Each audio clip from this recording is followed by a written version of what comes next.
Good evening and welcome to Burnsville Park and Natural Resource Commission meeting for February 5th, 2018. Our first item for business is to approve our agenda for this evening.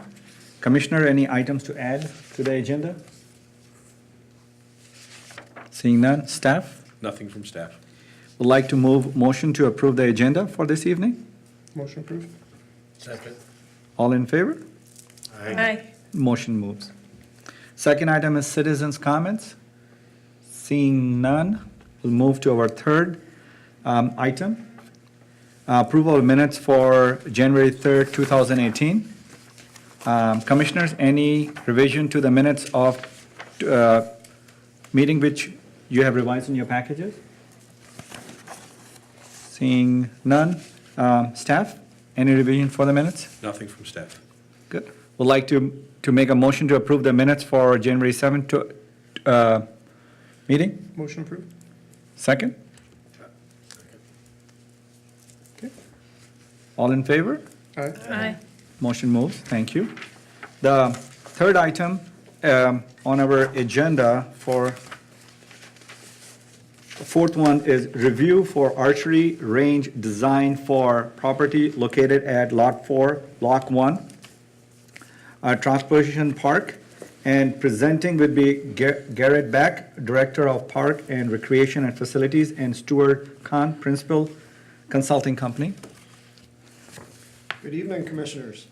As I'm sure you know already, the city is in the process of trying to find a new home for our archery range.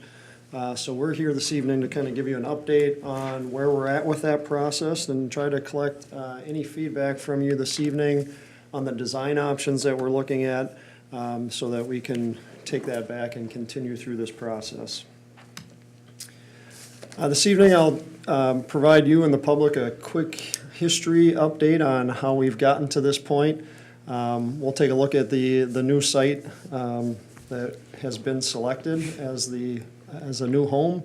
Talk about the process that we've worked through since our existing archery range was sold and whatnot. And then I'll invite Stuart Kahn from our consulting firm Stantec to come up and join us to take us through the design options and whatnot. And then after we hear feedback and get your opinions on it, we'll talk about the next steps and where we go from here. So a couple years ago, the Adamich Family Properties, which is the owners of Dodge of Burnsville, they contacted the city and inquired about the possibility of purchasing our existing archery site. As you can see in the slide here, that land is near Dodge of Burnsville, and their goal was to develop that land and park additional cars on it. So in July of 2016, our city council directed staff to do a feasibility study on the possibility of selling that land to them so that they could use it for those purposes. As part of that feasibility study, we wanted to make sure that we continued to offer an archery location in Burnsville, and so we needed to find a replacement location for the existing site if that sale did go through. Stantec and staff were part of that study to determine whether or not we had existing property that the city owned, and we did indeed find a location that we'll talk about here later this evening. So in November of 2017, council did approve a land sale resolution, and the sale of that land did go through in December of 2017. As part of that process, there is no requirement from the county or the state on building an archery range at the site that we've selected. But the one requirement was we did need to do a public hearing and do a resolution to change that land use. So that did happen in January. And so we are now on pace that our existing range will close to the public in July of this year. So really after quite a bit of study of the existing property that the city had as a potential site, this was really the only location in the city that was determined to be able to house a new archery location. And you can kind of see from the overview here, similar to The other property that we had is, there's commercial business nearby it. And in this particular case, we also have Rudy Kramer Nature Preserve and Sue Fisher Memorial Park that are also nearby this new location. So that's what the new committee, once the land sale went through, we did put together a committee, and again, we kept Stantec involved in the process since they've been with us from day one on this. We also used staff from our Parks Department who were part of building the current archery range that we have, and also part of maintaining that so that we had their expertise on that.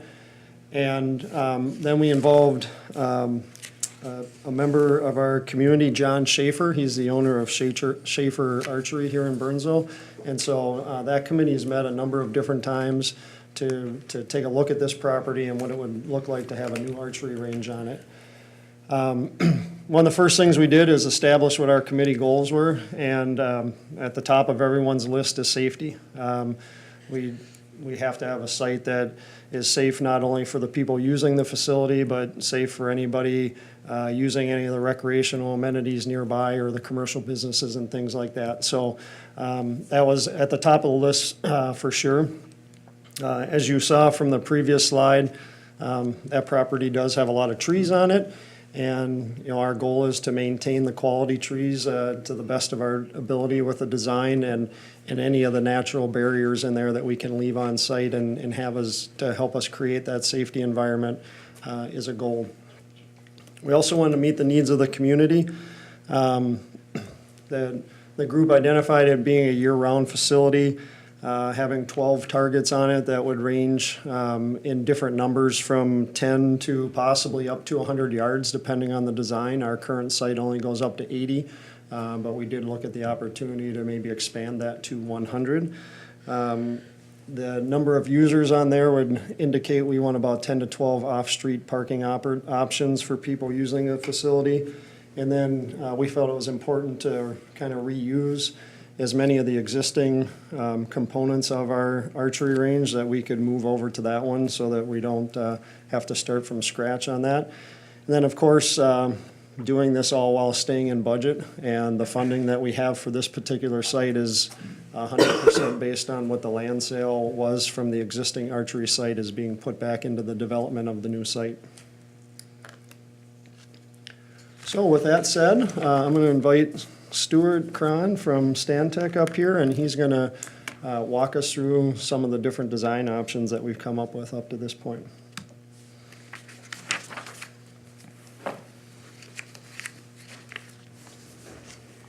Thank you, members of the commission. So as Garrett just said, there was a program or a cluster of uses that we wanted to try to accommodate on the site, and so we've come up with two different concepts that we'll present to you tonight for your input. The first version is an east orientation that you see on your screen here, and as Garrett mentioned, we're looking at about 10 parking spaces. We've designed some diagonal parking spaces right here along Zenith Avenue. We do have a screen for a portable restroom up here in the northwest corner of the site. Then as you're coming in, we're looking at relocating the existing picnic tables over to this site, so we've got some spots there to sit. Then as you come into the facility itself, what you'll see here is we've got kind of a shooting line oriented right along this axis here. These little circles are where the archer would actually stand and shoot. And then that cone of dashed lines you see coming out of there and then ending in these arcs out here. Those are the ATA guidelines for sort of the safe shooting zone, if you will, for each one of the target distances. So for example, this 50-yard target right here, indicated with the red rectangle and then the 50 yards, that cone ends right about here, just shy of the 80-yard target. So what we're looking at is that about 10 feet spacing between each one of the archer locations, all oriented to the east here. And then bringing the perimeter of the site, again, for the safety concern, we've got fencing over here. So this would just be to keep people from walking into the site. We're looking at either fencing or signage or a combination of the two to prevent folks walking unbeknownst from either Rudy Kramer Nature Center down here with some fencing, or from this north side, accidentally walking into the range. Then where you see this thicker, bold black line here, that's actually a barrier wall designed to stop the arrows from going any further outside of the site. So that rings the part of the north edge, the east edge, and then part of the south edge on the site. You'll notice it doesn't go all the way back to the west here. These nearer targets are generally less powerful bows and that sort of thing, so we really are mostly focused on the longer distance targets. You'll also notice then we've got the shooting line, and then extending out from that, there's this dashed area here that's got kind of a dot fill inside of it. We're looking at extending a canopy out over the archers themselves so that they're only allowed to shoot so high, above the target to kind of contain the arrows within the facility. So this is the eastern version. And then we also have a southern orientation. I should note the eastern version has the 12 stations, or 12 archery stations in it with that 100-yard target. When we switch things around and we go to the south here, we are only able to get up to the 80-yard target inside of this facility. So again, starting over on the western edge here, we've got the same 10 parking spaces. We have an enclosure for a portable restroom here. A little bit longer sidewalk here. This kind of tucks the facility a little further back into the site. And then the same 3 picnic tables, and then the 11 stations here oriented facing toward the southwest. Given the overhead canopy that we're putting in and the kind of the times of day and the lower angles at which the archers are shooting, we don't believe that sun will be an issue here in terms of looking toward those targets. Again, we've got a fence along the north and east edges here, and then a barrier wall along the south edge, and tucking a little bit up this west side. As Garrett mentioned, we're definitely taking a close look at safety and then also budget. I guess one quick view here. So this is what it would look like from the shooting line downrange on the facility with the targets out there in the distance. This is looking at the 50-yard target. The red arrow just indicates that that's the one you'd be looking at here. The canopy will have one station, or in between each set of posts would be where one archer station is. And then we've got kind of a mesh screen above. We're currently looking at sort of a tight-knit chain link fence there that's small enough that arrows won't go through it at this angle to provide that cost-effective barrier above the archers. So then looking at that in section view, looking again, the west is on the left-hand side of the drawing and east is on the right-hand side of the drawing. That overhead structure we just looked at is right here. We've got our archer represented there at the shooting line. And by and large, if you're shooting at the target, the trajectory of your arrow is going to be this lower solid line here. It's a near miss. You're just going a little bit over the target, and it's falling well within the constraints of the site here. Those are those kind of ice cream cone arcs that we saw on the plan view drawings. We've extended the canopy out to a point that's about 22 feet out in front of the archer here. When you're shooting archery, you're supposed to stand with 1 foot on either side of the line and then stand there and shoot. What we've done then is determine the trajectory of that arrow. If you're standing here and shooting at a 300 foot per second bow, which is really the kind of John on our committee has said 99% of the bows out there are going to fall at that 300 foot per second or less. What's the trajectory of that arrow, and how tall would we need to make that barrier wall on the far edge of the site? And what we've determined is on this east orientation, we need to make that wall 12 feet high out there to stop an arrow that's going to be at about 11 feet high at that point. And I'll just back up real quick here.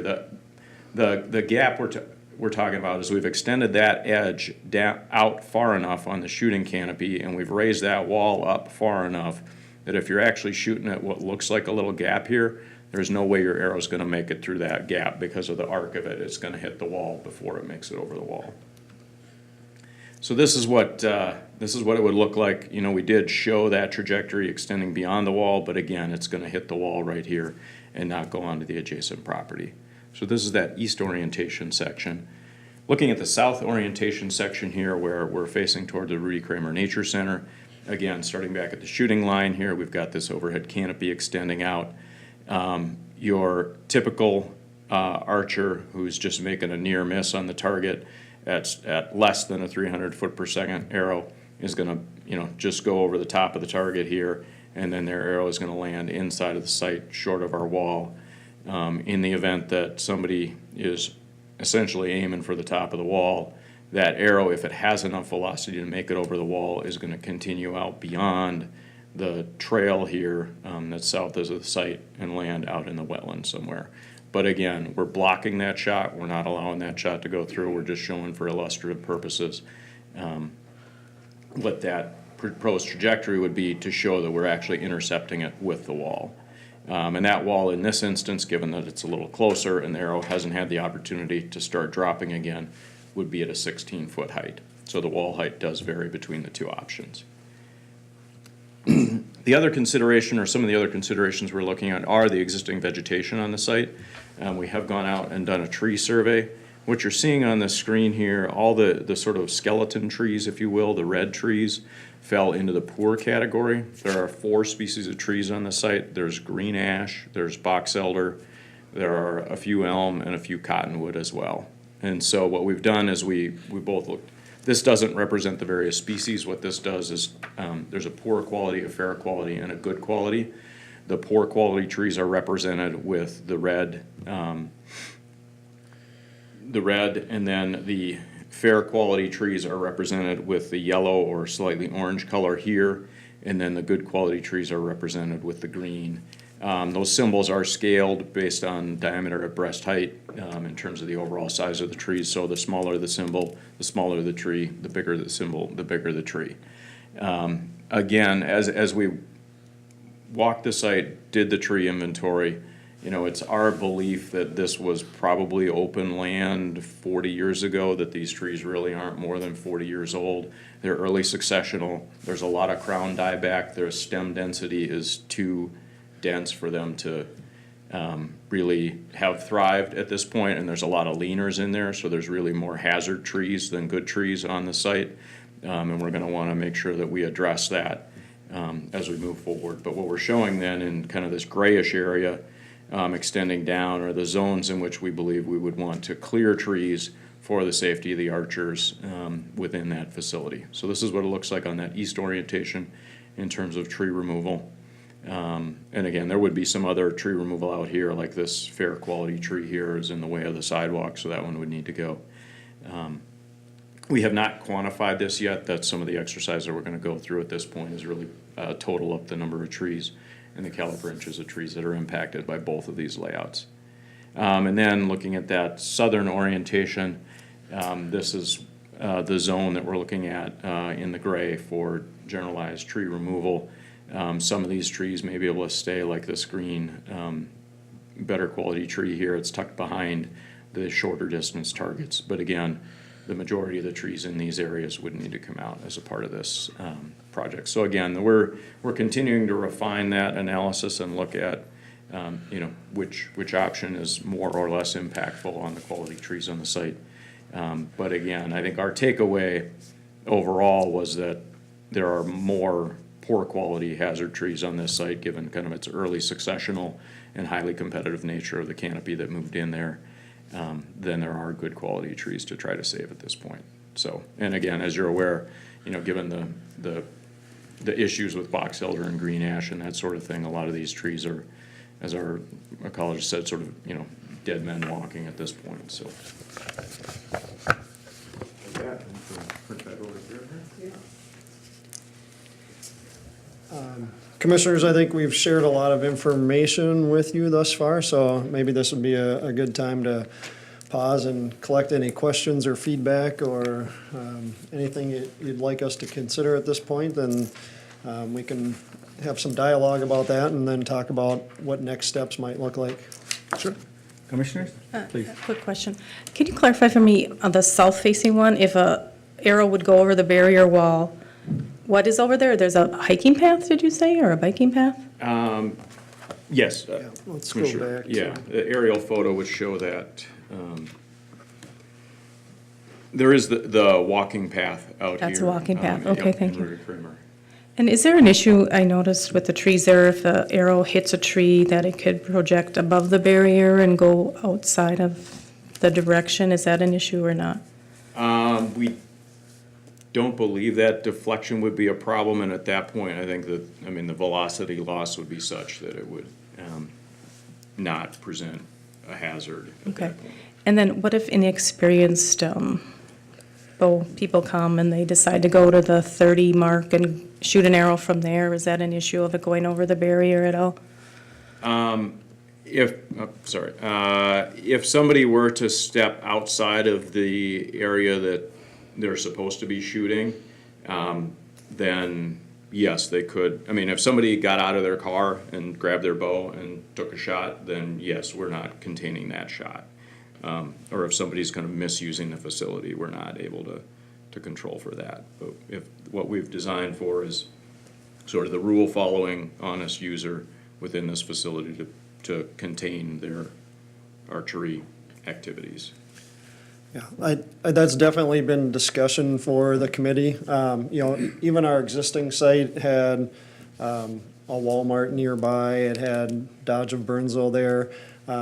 I drive by the Apple Valley facility on Galaxy, and it's got a tennis court and a child care center and a gas station and a busy road there. So, I mean, like I said from the beginning, our goal is safety 100%, and you know, we have gone around in circles about, you know, that question that you asked, and yet at the end of the day, you know, there's almost every archery range out there has a scenario where if someone decides that they're going to be inappropriate in some way or another, it could cause a problem, and you just can't design around that with an Okay. outdoor facility, so. Anybody has any other questions? Go ahead, Brett. So I was looking at, well, in the east orientation versus the south orientation, and at least from my, and I'm not a bow hunter or a archery, but it seems like the east orientation would be the better option because it provides that additional distance, and really, it looks like it's a much larger area to shoot. When I looked at the south and being this, I guess why, I know you gotta come up with options, but why would we even consider the south option? Is it the safety, or what kind of came into that decision to look at the south versus the east? Both of those, I mean, safety and tree removal, you know, and these options were put together really before we had the full results of the tree survey as well, so we were kind of testing and exploring various orientations, not having all the information on the table with respect to what the vegetation was out there at the time. I don't care if you want to add. Yeah, and, you know, I would just add that, you know, when you look at the direction of this one, if someone was to be inappropriate, we would anticipate that they would probably still be doing it in the direction of the targets and whatnot, and you have a whole vast area of open wetland and natural vegetation in that direction. So, from a safety standpoint, for some of the things that we discussed tonight, we thought that it would make some sense just to look at that. You know, when you go this way, you look at things that are in the direction of the shooting area, and it's a more populated area essentially. So, we wanted to make sure that we looked at every possible different, I mean, heading west or north made no sense, so it was really just the east and west that were worth some dialogue in trying to figure out what truly is the best option for taking everything into consideration that we could. And then, along those lines, how is the final decision made with the orientation? What's the process? Who makes that decision? And Well, that's one of the reasons why we're here this evening. I mean, we've made a commitment that when we're doing new projects and whatnot, we want to bring it to the PNRC. We want to get your feedback, your thoughts, your comments, and then try to take it back into our park projects as much as we possibly can. So our committee that's met up to this point believes that both of these options represent what an honest shooter opportunity would provide to our community of of archers. You know, as you mentioned, there's pluses and minuses to both, depending on what you're looking at and whatnot. So we've talked quite a bit in our meetings with the 4 or 5 of us at different times, and so hearing feedback and thoughts and comments tonight is greatly appreciated and will help us in moving forward in that process, so. A question, not being an archer as well, I'm curious, how large is the archer community in Burnsville? I'm roughly, I see there are 12 spots for vehicles, is that, or 10 spots that seem appropriate, not appropriate? Yeah, you know, the archery ranges have heavier uses at certain times of the year, depending on the different hunting seasons that are going on. So, you know, between our staff and getting feedback from John Schaefer and whatnot, and just how many people we see down there at certain times of the year, that 10 to 12 spaces is About right. is about right at any given time during those seasons, so. Thank you. Any other questions? Go ahead, please. So you mentioned you had a public hearing on this. Did you get any feedback from the archer community in general on the designs that you came up with, or were these not ready for that meeting? I'm assuming they were. This is the first time that publicly we've shared any of the design options. We kind of had a real vague, in the original feasibility study, it kind of showed the east to west orientation. And what happened at that time is we sent out mailings. When you do a land use change, there's certain, and even in the feasibility study, we sent mailings out to people with letters of information and opportunities for questions and comments that had places of business nearby, asking them for feedback and comments, and we did not receive any in the first time around. We did it again. The land use resolution was what we did in January, and that's just a requirement by the state law to change it from, it was a wetland buffer to have a more active use to it. So that we did not have anyone show up in the meeting at that time either. Thank you. Any other questions? I have a few questions that I will ask, but just want to give an opportunity to everybody else. Okay. So I have a question. I'm not sure if it's possible or not. Can we move trees versus removing trees? And I don't know if it's a possibility, and I'm sure everything has a cost element to it. So have you looked at it? Because some of those trees that we're talking about, it's a treasure. Yeah, it is possible to move trees. Oftentimes, we find it's cheaper to plant new trees than to try to move larger diameter trees. Okay. I think that the species of trees and the quality of trees that are on this site, most of them would not, well, the larger, or, I'd say the, 10, 12, 18-inch, ash trees aren't gonna be worth moving. I mean, it would be, if you're Disney, you can move in a full, Sure. big live oak tree into Disneyland, but on these ones, I would say that it would be cost prohibitive Okay. to try to relocate. Yeah, these that's what trees. I was thinking, Yeah. it's from a cost perspective, maybe. And my second question is, on which of the plants that you have, there, you will have less tree remover? Have you done the study on it?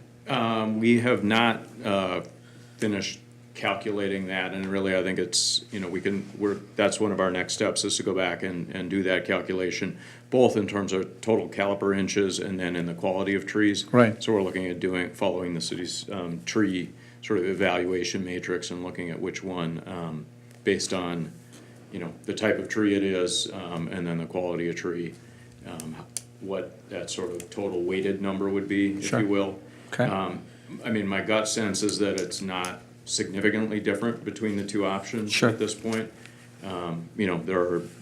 One takes out this slightly better clump of trees than the other takes out that other slightly better clump of trees than Yep. the other, so I think it's kind of a wash, Sure. tree-wise. And I'm not suggesting that we should lean towards which the less trees are, I was just asking which one we have. And the third is, do we have an option, just majority of the folks, whoever goes in these kind of facilities, they're nice folks, they do and they obey that. Instead of just maybe consideration of putting a camera or something with the two signs says there's a camera on, So folks who are there just playing, it will deter them to go and do something silly if they know something is recording anything else versus just coming into it and just having a fun event type thing. Or just the sign can also deter people, folks too, to saying, hey, these are the sign we are recording, and we will go, okay, and you have to be a little bit careful then versus just coming in and misusing it. Yes. Thank you. We definitely, signage is going to be a huge component of that. Right. When it comes to cameras and whatnot in our parks, obviously getting Wi-Fi and, Yep. and the network into the park is an issue, or Right. it allows for that to happen, and it's something that we're working towards in all of our parks long-term. Obviously, we do not have anything down Sure. there in this space right now. But definitely from the start, the signage that we use, making sure people are aware, one, that there is an archery site nearby if they're there for other activities, and two, if they're on the site, that they know that there are other people around, and Exactly. and their use and what they choose to do can Right. impact themselves and others. for Others sure. too. Yes. Good. And I know that everything that you add or subtract, there's a cost element to it. It's a given and everything else. But thank you very much. If we don't have any question, we can. Just and one more this- question Go to ahead. follow up on the trees. Is there money in the budget to do some tree replacement for the ones that are removed? Yes, we will need, based on the removal process, the quality and whatnot, we have certain requirements that we would need to do tree replacement for that very purpose. So that Okay. would definitely be Good, part of it, thanks. yes. Any other questions, Commissioner? So this event, this was just for us for information purpose, and staff was looking for commissioners' comments. We don't have to make any decisions on this. So if you have anything, is there additional items that you would like to present? We just wanted to talk about the, kind of the next steps on, just to, as an informational piece on where we're at. So, obviously, we want to take feedback this evening. Our committee the subcommittee will be getting back together again to discuss tonight's meeting and any feedback that we get this evening, and then trying to select that final design. The project is actually going to city council tomorrow night for approval. We'll finalize the design during this month with the goal to create and distribute our request for proposals for construction of the facility. We'd allow the month of March for people to review those and get their information back to to us, at which time we'd review them and ideally select someone in April to continue on our timeline. We'd be awarding a contract in the middle of April at that council meeting. And then weather permitting, we're looking at about 3 months of construction. So if you just do the quick math there, most of April is gone between the process that's before you and also the weather. So you have May, June, and July for construction. So we'd be hoping to, in a best-case scenario, be opening late July, early August, which will get us back online before the next hunting season and whatnot. So it's not the worst thing in the world, but you can see that, we have 6 months to work with, but it goes by real fast when we go through this, so. Good. And are we are going to bring back to this commission before we do constructions on all of those, or this is it?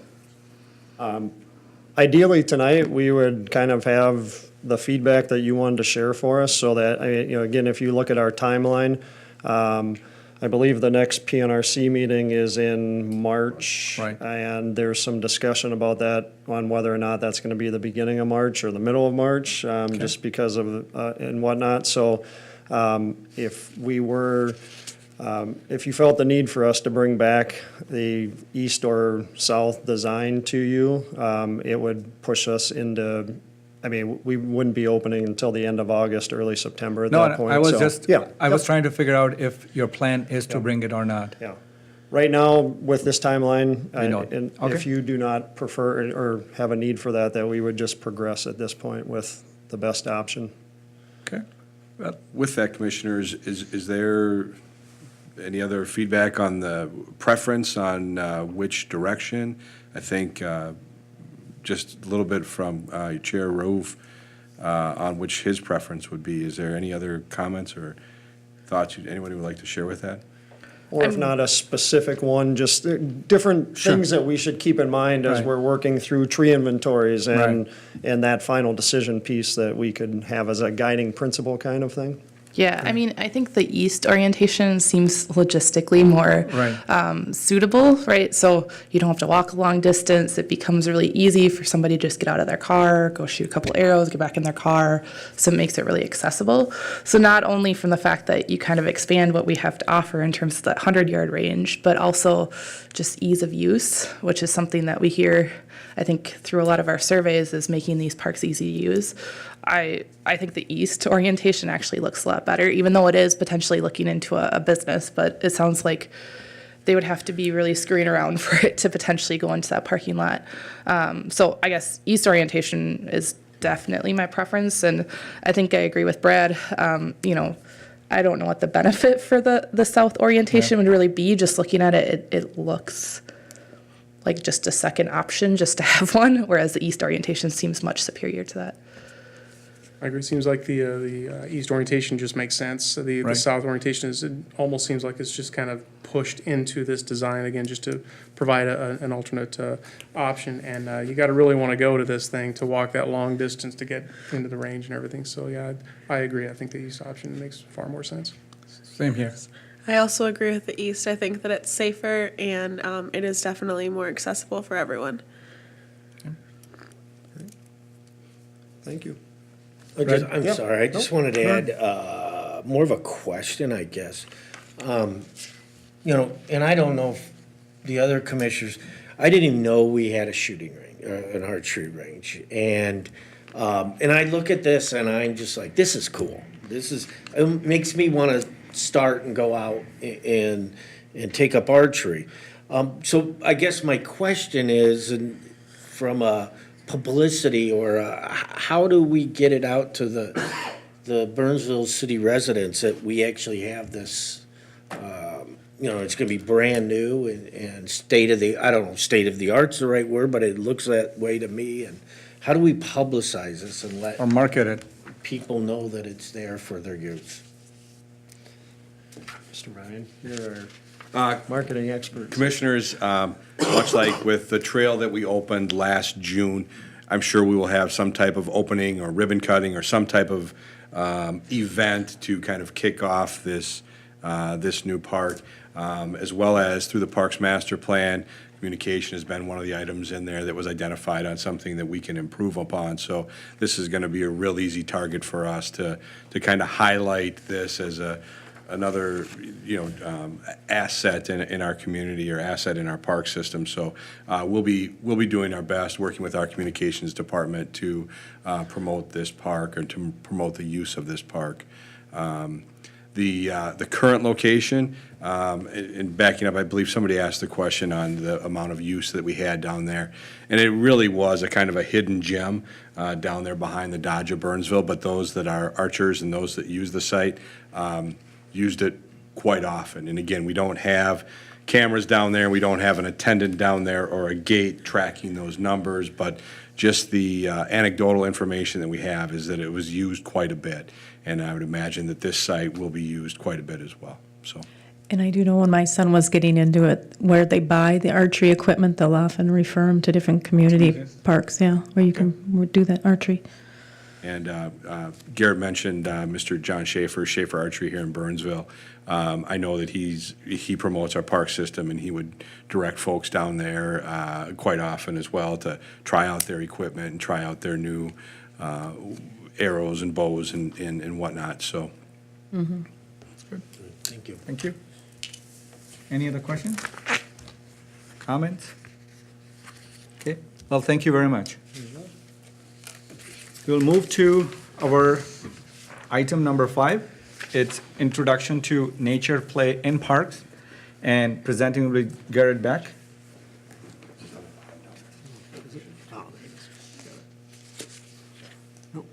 And this item is also for information purpose, and staff is seeking our comments on it. We don't have to make a decision on that either.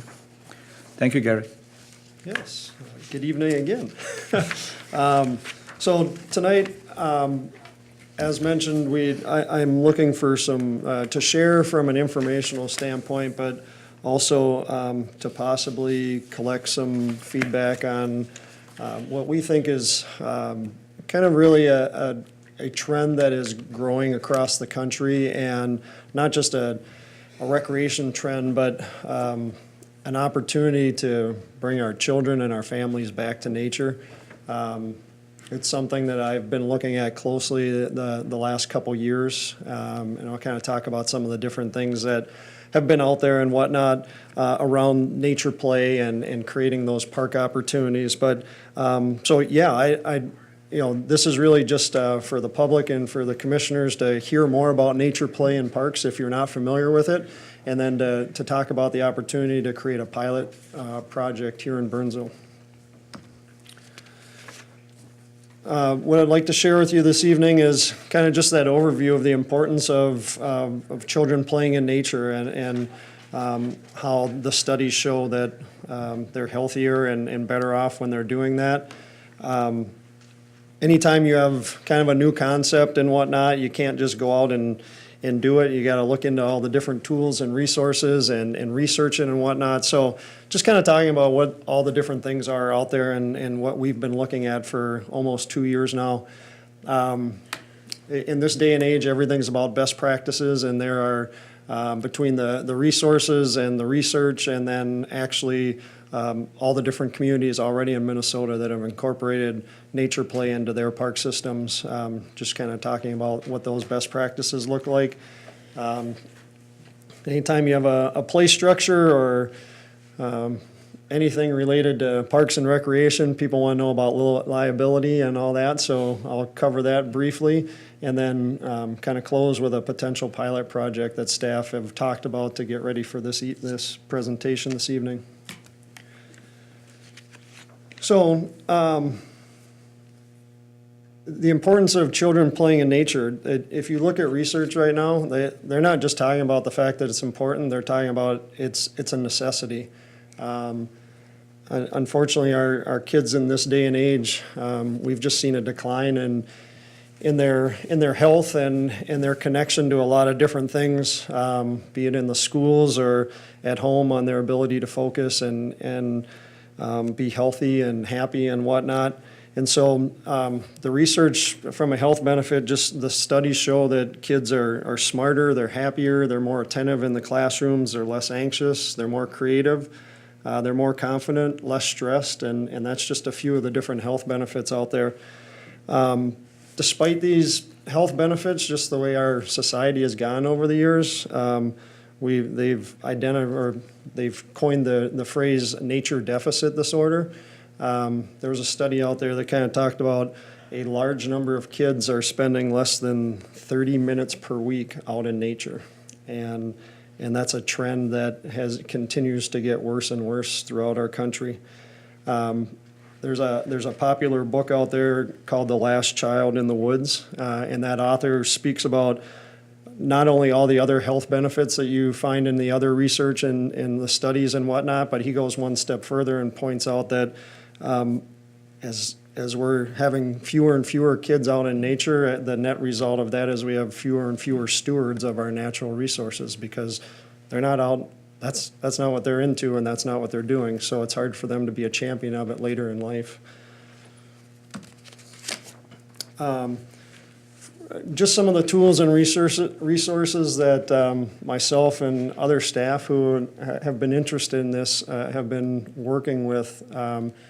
For the last 2 years, the Minnesota Recreation and Parks Association we have a state conference, and there's been sessions on nature play that we've attended and taken notes on, where they've talked about what their research has been, what their experiences have been, what their best practices have been, and just sharing their story of how their communities have loved their nature play parks, and they think it's the greatest thing in the world. So there's a Children in Nature Network, which one of their vision and mission is leading a movement to connect all children, their families, and communities to nature. And again, that's just a website that's loaded with research about the importance of nature. It has tools and resources on how you can develop nature play in your community and things like that. One of the folks that I know well in our Parks and Recreation Association actually worked with the University of Minnesota and a number of other people, and they kind of created a spin-off organization called Minnesota Children and Nature Connection. Just a couple of their goals: to motivate and educate the public to reconnect with nature, and to support the development of opportunities for children and families to experience nature. And again, just like the national website, they're loaded with different resources to learn more about that. And then finally, the Minnesota Park and Recreation Association Network. As I mentioned, we have folks in our positions in other communities that have already built these, and we do a great job of sharing our information and inviting people out to see those. And I've been to a number of different nature play areas in other communities and just heard about their stories and seen them firsthand. So when they talk about best practices, creating a nature play site isn't rocket science. It really just talks about, once you've identified your location, you kind of take advantage of the nature that's there, and you don't try to make it something that it's not. You just work with the landscape and the flow and whatnot. All of us believe accessibility is a huge component. Our goal is people of all abilities and ages are able to go out to any of our park facilities, and this is no different, to be able to have access to nature opportunities. They talk about letting the kids build it. So you can see in the photo here at Highland Park Reserve in Bloomington, what you do at these locations, you bring in different size sticks and whatnot, and you kind of lay them out. And each day, there's a store that says "Never ever the same place twice," I think is one of their slogans, and that's what you'll find at a park like this. They'll take the pieces and they'll move them and they'll create new things and they'll do different things throughout the park. So it's really about providing the building blocks and letting the kids use their imagination to make the site what it is that they want for that particular moment in time. Climbing features, if there's opportunities to leave stumps in place or to bring in stumps and bury them and create different walking and climbing opportunities of different heights and sizes are extremely popular.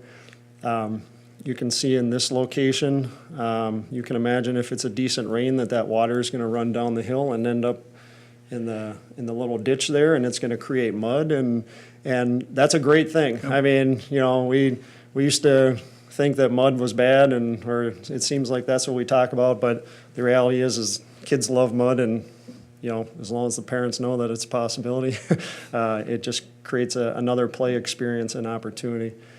And then the last thing is just kind of having some type of natural fencing or boundary around it, whether it's the actual natural boundary that exists or creating a natural looking fence just to kind of block out the spaces that you're working in.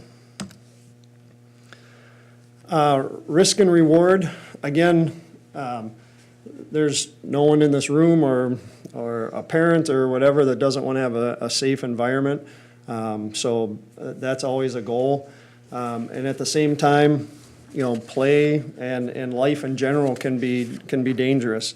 As I was looking through some of the research on nature play, they listed the most common cause of accidental death in America is riding in an automobile, but people still ride an automobile every day.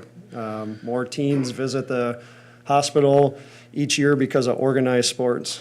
And lastly, 90,000 kids are injured on stairways each year. And so I don't share that to dismiss the fact that nature play is safe or to say anything specific other than, when you're playing, whether it's on a manufactured playground or if you decide to go out and ride a bike for the first time, there's going to be bumps and bruises and whatnot. And so that doesn't mean we dismiss everything. A nature play site, because it is natural, even if we construct it, it's still considered natural. There are no safety playground guidelines, but at the same time, we know a lot about how to design playgrounds that are constructed. So using the concepts of fall heights and different things like that and putting wood chips around certain areas just makes a lot of sense to do that. So you can use some standards that from a legal standpoint don't apply, but you can use that when you're building these to create safe environments and still let the kids be in a natural setting. And then, and that's just the last thing. The League of Minnesota Cities was at our state conference, and they kind of just pointed out the fact that this is a natural setting. So for communities that have already built this, there really isn't a liability standpoint. It's natural. And so, again, we don't want to design a facility with the concept that, hey, we can do whatever we want because there's no liability. But at the same time, we can feel comfortable that as long as we do a nice job designing it and creating features that are appropriate, that it should be a safe facility for everyone. So, again, in addition to it being a trend that we've been keeping an eye on as staff, it's also something that showed up in our 2017 Parks and Recreation System Master Plan. And so knowing that, and just because it's kind of a passion and some excitement and a buzz with some of the staff, we just wanted to introduce this concept to you guys this evening and to kind of give you a visualization of what we think could be a possibility for a pilot project.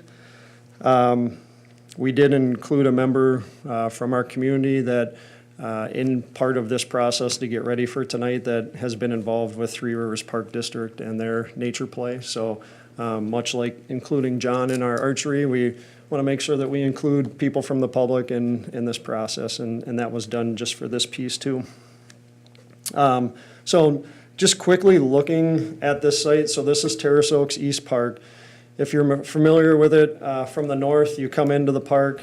There's tennis courts up there. There's a basketball court, and then you see just the tip of the normal playground here. This is our warming house building, and then we have a trail here, and then actually a youth ball field that comes down this way. And so there were some exciting things about this location right off the bat. We have an existing infrastructure in place. So if you're thinking about the cost to create a facility, we don't have to worry about a parking lot or disturbing neighbors or things like that because of parking. We have people coming to this park already to participate in other things, whether it's tennis or baseball or soccer or to play on this playground right here. And so it's exciting to think that there are people that would be coming to the park for other reasons who may get exposed to nature and it wasn't really what they were planning to do in the first place. We like the fact that there's a warming house right here, just because if this does end up being a pilot location, there'd be opportunities to do a nature camp or something like that where you could be over here doing stuff and then take a break in there and have things set up for different reasons. Because of all the things I already talked about, this could be done for very cheap. You're looking at staff time to create some of the features that kids would need and to bring them onto the site. But other than that, most of the things are already in place. You'll see in one of the future slides, there are opportunities for some expenditures, but for the most part, this could be done pretty easily. And then I would say that the other great thing about this park is you guys all know that Terrace Oaks is filled with great trails and more nature opportunities. So if someone coming to one of these parks was planning on a nice normal recreation opportunity and they get exposed to this, it may lead them into exploring our trails and getting more into nature above and beyond that. So those were just, as we sat as a group and talked about sites and whatnot, there are so many things about this location.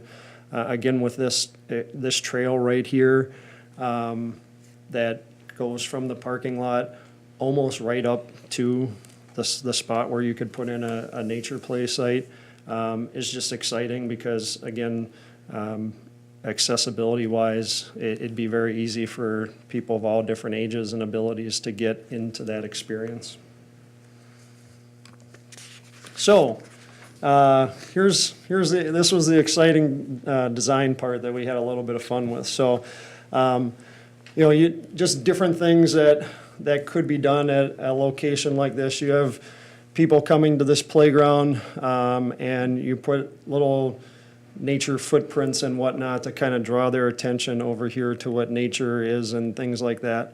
We talked about how you can use different trees that have been removed in other parts of town for different reasons, whether it's a storm or they're aged out or whatever, and you could bring them onto the site and dig holes and plant them and have them in as a play opportunity.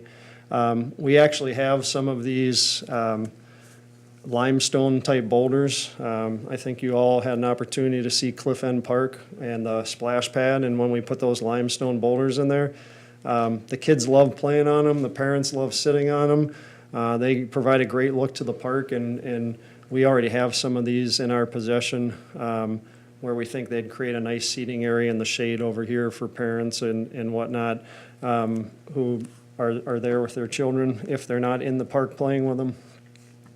Again, you can see how larger logs can be brought in and set up in ways where they create climbing opportunities, or you see where they'll take some of the logs or some of the sticks that are created, and they'll use that to build forts off of these larger logs that are in place. Climbing is a huge thing in these things, so opportunities to put climbing rocks, or if there are rocks on site already, they create a great experience. One of the things that we talked about, you see, so again, we have people maybe not interested in nature play originally, and if we create smaller logs with the idea that maybe there's 2 to 5 year olds, and maybe parents aren't completely comfortable with their kids coming straight over here and jumping right into nature play, that we have some logs that are surrounded with wood chips, and that's kind of their first introduction, and as they become more comfortable on that they kind of start to make their way over to more of the exciting and larger things. It showed in the previous picture how the natural building materials can be moved around by the kids, and they create dens and forts and all that kind of stuff. And then you can even lay out different logs to create walking kind of balance beam type things. So there's really an endless possibility for different ways to set these things up. But like I said, we kind of had a little bit of fun and have a very talented person who can throw this together in a brochure, and just wanted to share it tonight with you to, again, introduce what nature play is all about, why it's something that we believe is very important for our children, and would like to hear more about the possibility of creating a pilot program here in Burnsville.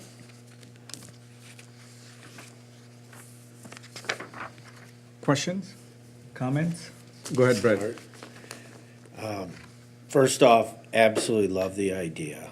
Yeah, I just think it's so cool that we're taking these next steps, or at least I hope we're going these next steps.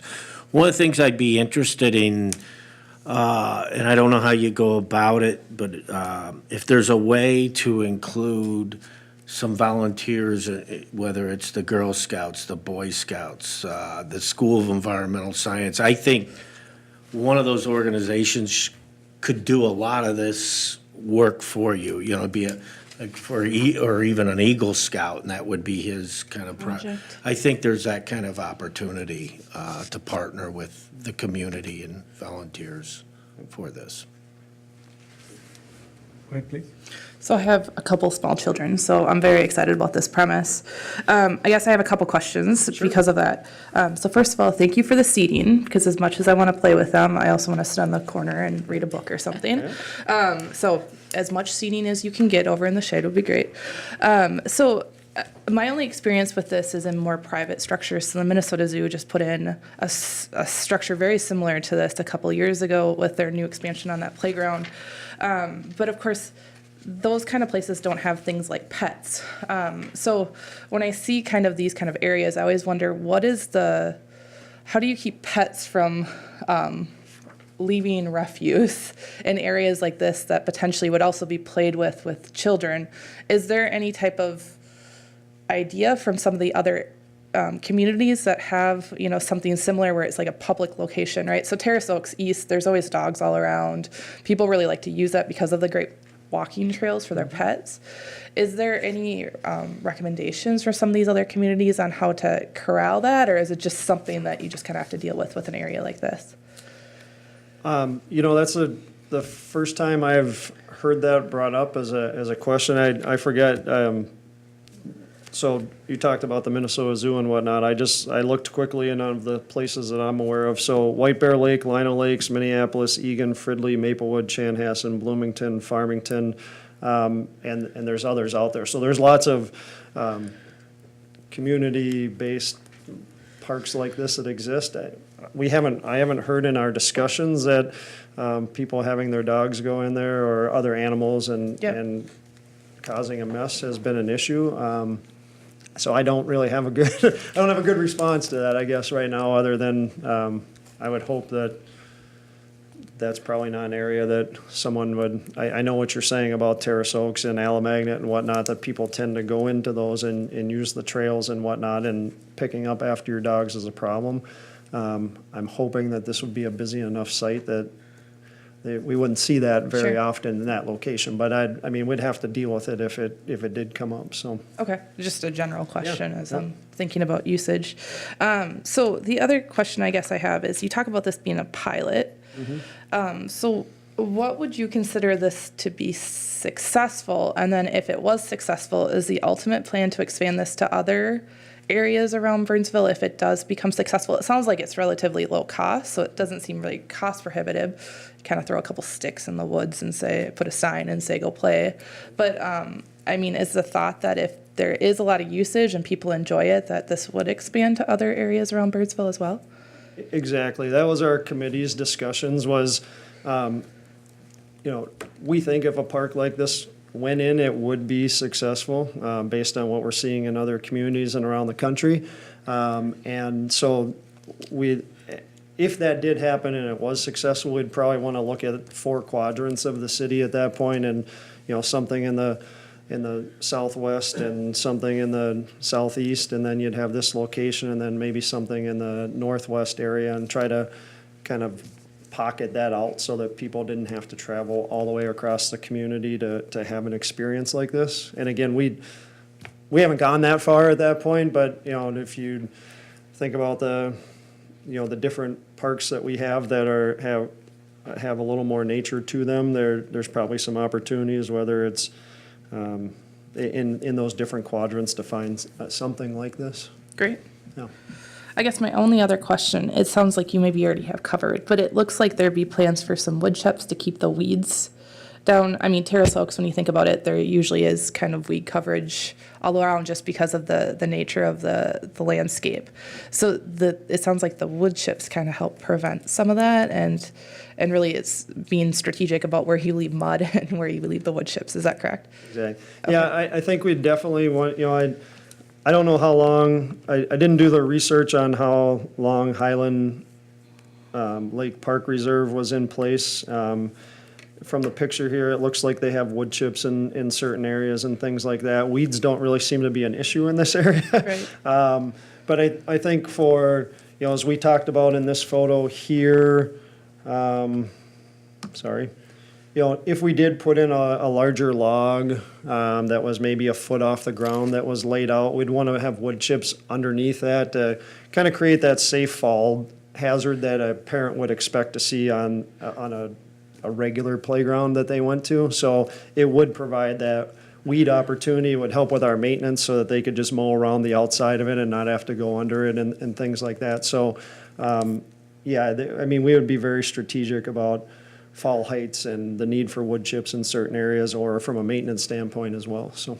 Great. It's a fantastic idea. I'm excited. Thank you. When would you plan on, barring everything is great and you can find the right sticks to put out there. Are you anticipating like a soft open this summer? Is that kind of what the hope is?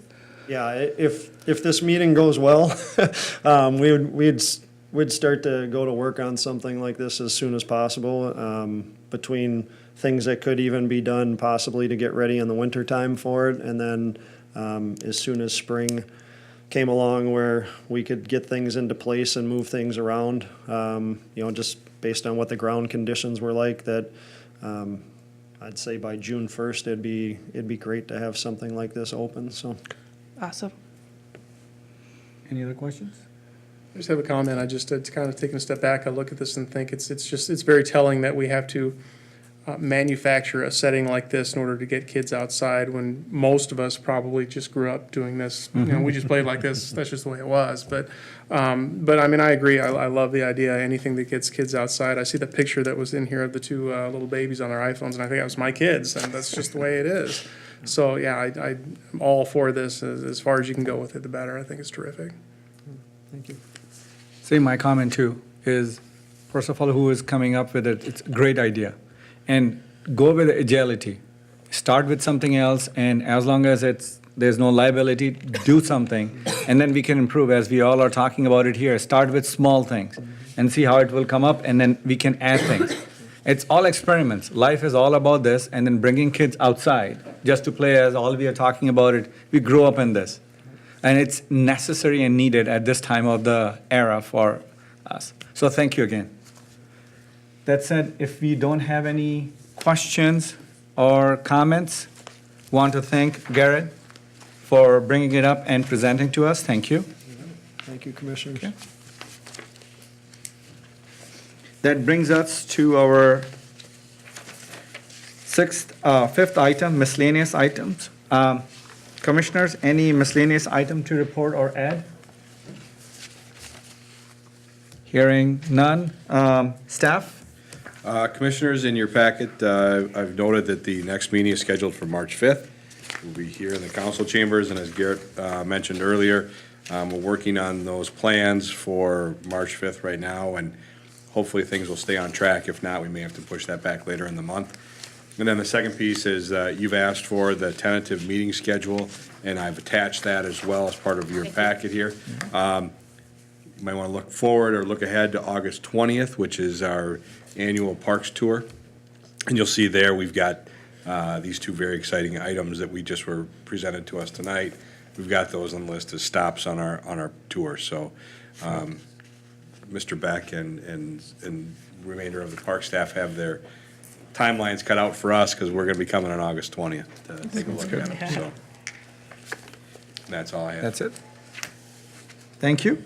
That brings us to the end of our formal meeting agenda. Commissioner, I would like to have a motion to adjourn the meeting. Motion adjourned. Second. All in favor? Aye.